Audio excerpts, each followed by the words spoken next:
In this week's parashah, the Torah describes the birth of Moses. And he was born at a very difficult time for the Jewish people. They were living in Egypt, they were slaves, they were persecuted. And to make matters worse, Pharaoh came with a new decree that all male Jewish children were to be thrown in the river Nile. And Moses' mother became pregnant, and she began to worry. What is going to happen when the child is born? The child was born, and the Torah says that the mother saw that he was good. And she hid him for a while, and then she decided she couldn't hide him any further. The Egyptians were going to find out about it. So she took a little reed basket, and she put the baby in the reed basket on the river Nile and sent him away, with his sister Miriam following the basket on the banks of the river Nile, until eventually the daughter of Pharaoh, who happened to be bathing in the river Nile, discovered the basket, opened the basket, had compassion on the child, and began to raise the child, the little infant, as her own. And the Torah tells us that this woman, the daughter of Pharaoh, whose name was Batya, or in some midrashim the pronunciation is Bitya, she named this child, and she called him Moshe. And Moshe is perhaps a Hebrew word, it could even be an Egyptian word, which means to draw out of the water. And this is the name that Moses is known by everybody, Moshe.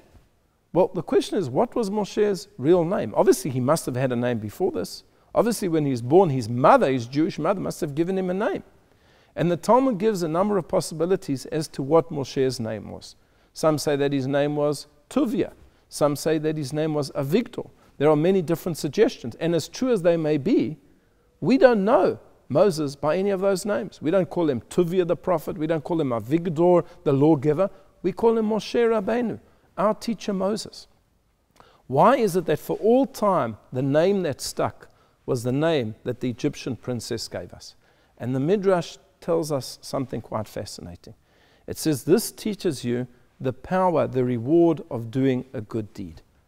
Batya, she was, after all, the daughter of the Pharaoh. Her father had decreed that all Jewish male sons be destroyed. She should have just done that. That was the common feeling those days in Egypt. She was putting herself at risk. But nevertheless, she had compassion on this child, and she saved him, and she named him. And God said, in reward for you saving this child and having compassion and showing him kindness, his name for all time will be the name that you gave him, which means Moshe.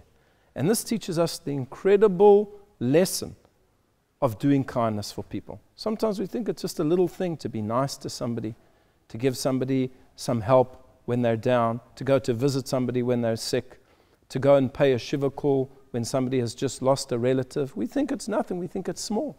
God says it's not small. And it will be remembered for all time.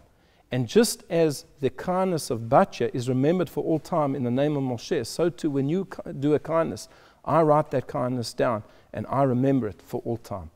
And therefore we should go out of our way to make sure that we do chesed for other people. I wish you a Shabbat Shalom.